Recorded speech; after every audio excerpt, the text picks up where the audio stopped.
मराठी हिंदी के अंदर paper presentation एक ऐसी कला जिससे आपके मार्क्स जो है बूस्ट हो सकते हैं। आपको अगर सही तरीका पता है कि पेपर कैसे लिखा जाता है और किस तरीके से उसको प्रेजेंट किया जाता है आंसर्स को, तो आपके जो मार्क्स है, आपके मार्क्स हो जाएंगे यहां पे बूस्ट।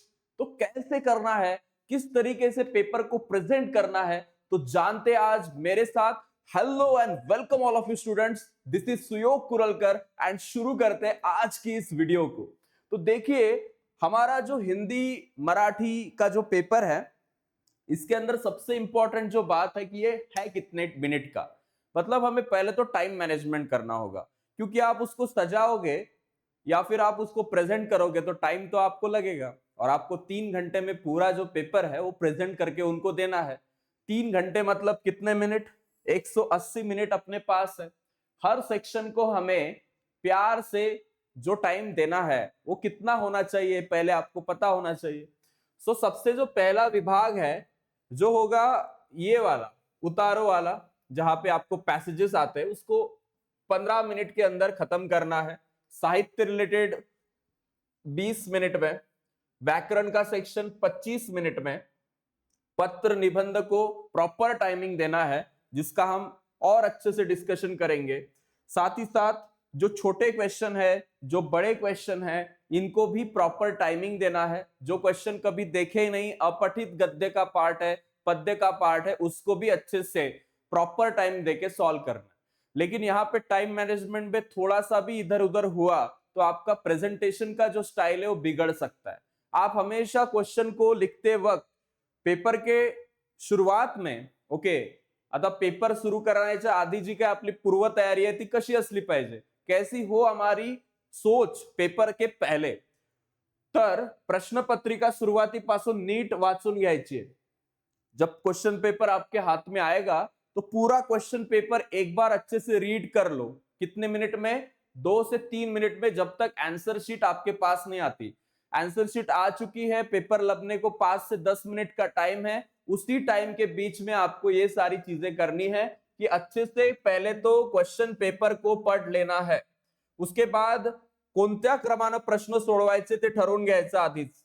आई विल सजेस्ट कि आप पैटर्न के अनुसार सेक्शन ए, सेक्शन बी, इसी हिसाब से क्वेश्चन पेपर सॉल्व कीजिए। ओके, सो क्या होगा कि चेक करने वाले को प्रॉब्लम नहीं होगा। मैंने भी बहुत से पेपर चेक किए हैं क्लास 10 के, लेकिन जब कोई स्टूडेंट सेक्शन सी का पहले पेज पे लिखता है ना, तो बहुत इरिटेटिंग लगता है, क्योंकि हमारे टीचर्स के पास क्या होता है, एमसीक्यू के आंसर स्टार्ट में होते हैं, बाद में दूसरे क्वेश्चन के, तीसरे क्वेश्चन के क्रोनोलॉजिकली होते हैं। अगर कोई बच्चा लास्ट वाला क्वेश्चन फर्स्ट लिख दे तो माइंडसेट खराब होता है चेक करने वाले का। तो मैं बोलूंगा सेक्शन ए से ही स्टार्ट करे क्वेश्चन पेपर को देख के आंसर शीट लिखना। ओके, उसके बाद कोणत्या क्रमानं प्रश्न सोडवायचे ते ठरवायचं, ते झालं। सोपे आणि आत्मविश्वास वाढवणारे प्रश्न प्रथम सोडवायचे। जो क्वेश्चन आपको लगे सेक्शन ए के बाद, सेक्शन बी के बाद जो बड़े क्वेश्चंस आते हैं, उनके अंदर और में जो क्वेश्चन होते हैं कि 3 में से 2 सॉल्व कीजिए, तो 2 में जो क्वेश्चन आपको लगता है कि ये मुझे ज्यादा अच्छे से आता है, तो ज्यादा अच्छे से जो क्वेश्चन आता है उस क्वेश्चन को पहले सॉल्व कीजिए, क्योंकि उसके अंदर आपके पास कॉन्फिडेंस होगा, तो उसका आंसर आप बहुत अच्छे से लिख पाओगे। तो ये चीज ध्यान में रखना है। घाई न करता उत्तराची लांबी आणि मुख्य मुद्दे डोक्यात स्पष्ट ठेवायचे। किसी भी प्रकार की घाई गड़बड़ वहां पे ना हो, जिससे कि आपका आंसर लिखने का पैटर्न गलत हो जाए, गलती से जो नहीं लिखना चाहिए वो लिख जाए, फिर उसको बाद में क्रॉस करोगे तो गिचड़ होगा पूरा पेपर में।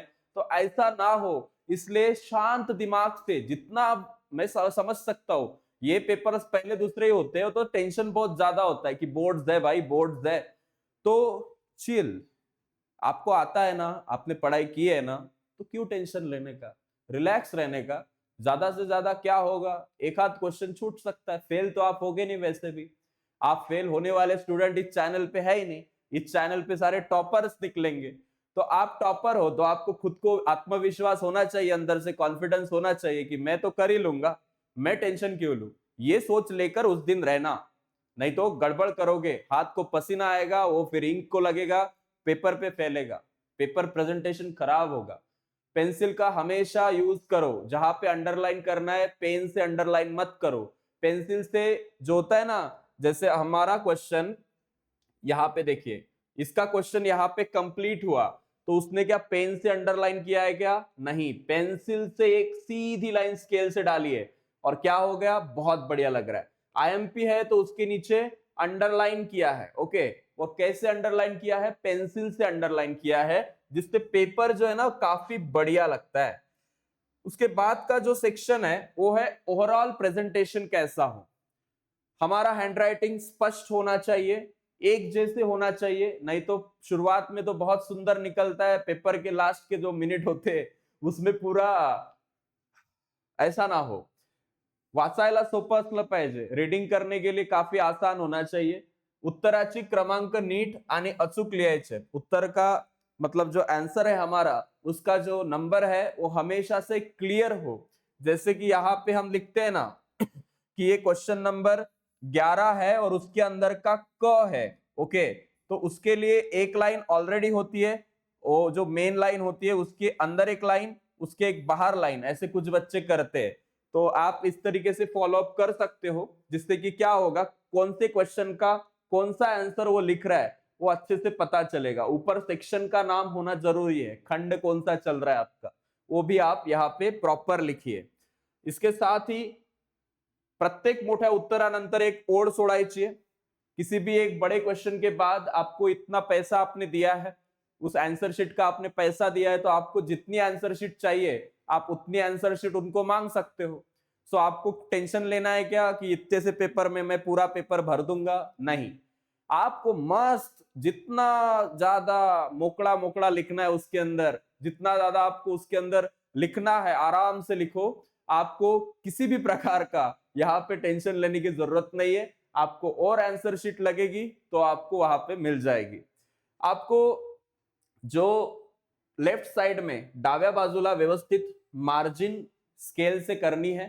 अपनी स्केल 2 दिन पहले ही अपने बैग में रख देना, जो भी आप यूज करते हो। लोखंडी स्केल यूज नहीं करनी है और लकड़ी की स्केल यूज नहीं करनी है।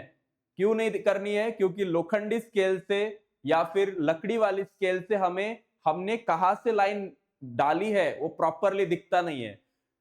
ये जो स्केल होती है हमारी फाइबर वाली, ओके, तो ये फाइबर वाली स्केल से जो है ना हमें दिखता है कि हम लाइन कहां से कर रहे हैं प्रॉपरली। तो यू डोंट यूज वो लकड़ी वाली नहीं यूज करनी है येलो कलर की, और ये लोखंडी स्केल यूज नहीं करनी है। इससे पेज भी खराब होता है लोखंडी स्केल से, और पेन का बॉल भी खराब होता है ऐसे करते हम तो प्रॉपर नॉर्मल स्केल यूज करनी है, जो फाइबर की होती है उसका यूज करना है। साथ ही साथ काटकोन ओढून ओढी अव्यवस्थित कापाकापी टाळा, ये इसका कोई काम नहीं। बॉल पेनचा शाई एक समान राहील याची काळजी घ्या। आप जो भी पेन यूज कर रहे हैं ये बताने की जरूरत नहीं है, अभी से जो पेन यूज कर रहे हैं बोर्ड में भी यही यूज करना। नहीं तो अब मुझे पापा ने बहुत पैसे दिए, अब तो मैं वो बड़ा वाला पेन यूज करूंगा, बोर्ड्स को तो इसी महंगे पेन से लिखूंगा, ऐसा नहीं करना है। उसकी आदत नहीं होती, चलाने में दिक्कत आ सकती है। तो जो यूज कर रहे हो 2 रुपए वाला 3 रुपए वाला पेन, उसको वहां पे भी यूज करो, ओके। यस, तो ये हो गया। उसके बाद जो हमारा ग्रामर वाला पार्ट होता है, व्याकरण विभाग, उसके अंदर आंसर बहुत ही ज्यादा एक्यूरेट लिखना है। उसके अंदर कुछ भी फेका फाकी नहीं होनी चाहिए, जो है वैसा ही आंसर लिखो। फक्त योग्य उत्तर लिहायचं, नियमाचं स्पष्टीकरण मागितलं असंच ते लिहायचं आहे। मराठी भाषा शुद्ध ते असलं पाहिजे। कैसा होना चाहिए? मराठी के अंदर उसके अंदर किसी भी प्रकार का विराम चिन्ह है, कॉमा है, मतलब आपको स्वल्प विराम है, पूर्ण विराम है, अर्ध विराम है, उसको अच्छे से वहां पे प्रॉपरली लिखना है। उसके अंदर कोई भी क्या नहीं होना चाहिए, मिस्टेक नहीं होना चाहिए। नहीं तो मेरा एक दोस्त था, उसका नाम मुझे याद आ रहा है, तुषार था, ठीक है, बहुत बढ़िया हैंडराइटिंग था उसका। मुझे लगता था कि काश मेरा भी हैंडराइटिंग इतना अच्छा होता। लेकिन प्रॉब्लम क्या है, उसको कंटेंट नहीं पता ना, उसने पढ़ाई नहीं की। उसका हैंडराइटिंग भला ही अच्छा है, जैसे कि हैंडराइटिंग के क्लासेस किए हो, लेकिन उसको लिखना क्या है वो पता नहीं, ठीक है। यस, कोरा कागज कोरा ही ना रह जाए, इसका ध्यान रखिए, ठीक है। तो मराठी भाषा शुद्ध होनी चाहिए, प्रॉपर लिखना चाहिए, किसी भी प्रकार की जो लोग आकर बताएंगे क्लास में उनके ऊपर ध्यान नहीं देना है, आपको जो आता है आप वही लिखेंगे, उनका गलत हो गया तो आप क्या करोगे? वैसे आप चेक कर सकते हो, बताएंगे तो आपके आंसर सही है क्या। टॉपर लोग यही करते हैं, टॉपर लोग किसी का सुनते नहीं, अपना लिखते हैं और ट्रस्ट खुद पे करते हैं। अपठित गद्य आणि पद्य, जो आपको पता नहीं ऐसे जो पैसेज आते हैं रीडिंग कंप्रेशन के, तो यहाँ पे परिच्छेदामध्ये बुलेट पॉइंट्स मध्ये उत्तर लिहायचे। जो आपको पैसेज आएगा उसके आंसर आप किस में लिखोगे? एक पैसेज टाइप में लिखोगे, मतलब जो आंसर है उसको बुलेट पॉइंट के हिसाब से आप रख सकते हो। कुछ लोग नंबर देते हैं, कुछ लोग अल्फाबेट्स का यूज करते हैं, तो अपने ऊपर डिपेंड करता है। आजकल लोग बुलेट्स का यूज करते हैं, छोटे छोटे ऐसे, जैसे यहाँ पे दिए ना ऐसे बुलेट पॉइंट का। उतारातील शब्द किंवा कल्पना बदलू नये, जो आपका पैसेज है उसका मेन कॉन्सेप्ट वैसा ही रहना चाहिए, उसके अंदर कोई फेरफार ना हो। स्पष्टीकरण विचारल्यास 3 ते 4 ओळीमध्ये द्यायचं। आपको पैसेज के ऊपर अगर कोई बड़ा क्वेश्चन आता है तो उसको 4 से 5 सेंटेंस में खत्म करो, ज्यादा उसको एक्सप्लेन नहीं करना है। उत्तराची सुरुवात सरळ आणि मुद्देसूद करा, प्रॉपरली हर आंसर की शुरुआत और एंड होना चाहिए।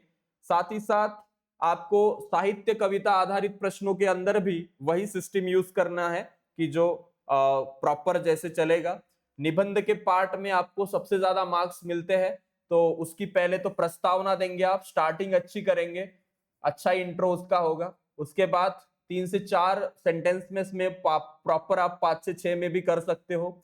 उसका जो मुख्य विभाग होगा मिडल पार्ट, उसके अंदर आप छोटी छोटे परिच्छेद दे सकते हो, कुछ बुलेट्स पॉइंट का यूज कर सकते हो, अंडरलाइनिंग कर सकते हो इंपॉर्टेंट वर्ड्स को, लाइंस को, और बाद में उसका निष्कर्ष देना है कि एग्जैक्टली आप उस निबंध में क्या बोले थे। पत्र लेखन का भी फॉर्मेट आपको पता होना चाहिए। जो हमारी लेफ्ट साइड है उसके अंदर आप किससे स्टार्ट करते हो? दिनांक के साथ। ओके, दिनांक लिख के आप स्टार्ट करते हो पूरा का पूरा। दिनांक का फॉर्मेट आपको पता है, पत्र लेखन का वीडियो हमारे चैनल के ऊपर ऑलरेडी है। फिर आप एड्रेस लिखते हो, एड्रेस यहाँ पे खत्म होने के बाद एक लाइन छोड़ के आप प्रति लिखते हो, आपको पता है। फिर आपका विषय आप लिखते हो, महोदय लिखते हो और स्टार्ट कर देते हो। ये पूरा मेन सेक्शन आपका फिर नीचे होता है। बहुत से स्टूडेंट बोले कि एंड यहाँ पे इस साइड में राइट में रखे, या फिर जो नीचे है तो नीचे रखे, तो नीचे ही रखो, क्योंकि मैंने बहुत बार मेरे वीडियोस में बोला है कि उसको इस साइड में लिखो, तो ऐसे उसका फर्क नहीं पड़ता कि वो किस साइड में हो। बट आप अपने बुक में जैसा है, हमारे टाइम पे हम इस साइड में लिखते थे, तो आप अपने हिसाब से आपके बुक में इस साइड में है तो इसी साइड में लिखो, कोई टेंशन नहीं उसका। और उसके बाद है लास्ट के 10 मिनट्स। लास्ट के 10 मिनट्स में पूरा पेपर जो है ना, एक बार आपका पढ़ के होना चाहिए कि कहाँ कहाँ पे आपने मिस्टेक्स वगैरह की, तो चेकआउट हो जाएगी। कॉन्फिडेंस वहां पे थोड़ा कम कर देना, क्योंकि हम पेपर कंप्लीट होने के बाद थोड़े ओवर कॉन्फिडेंट हो जाते हैं, तो हमें लगता है हमने जो लिखा है सभी सही है। रिलैक्स मैन, एक बार चेक तो कर ले, ठीक है। तो ये सब कुछ चेक होने के बाद उसको देना है।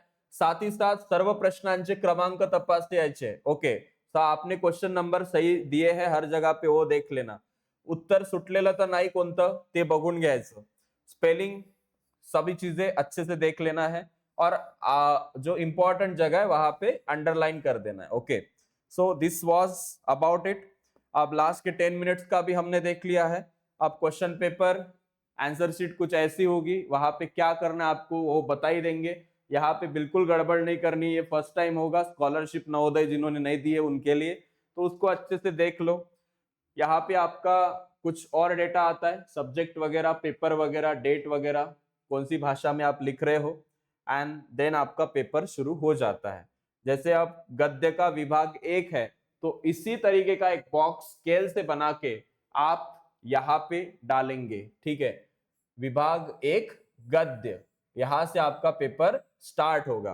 क्वेश्चन नंबर 1 इसके लिए हमने एक क्वेश्चन नंबर 1 उसके अंदर का यहां से हम स्टार्ट करेंगे लिखना। ओके, ये प्रॉपर होगा, इसी फॉर्मेट में आपका होगा, चलेगा।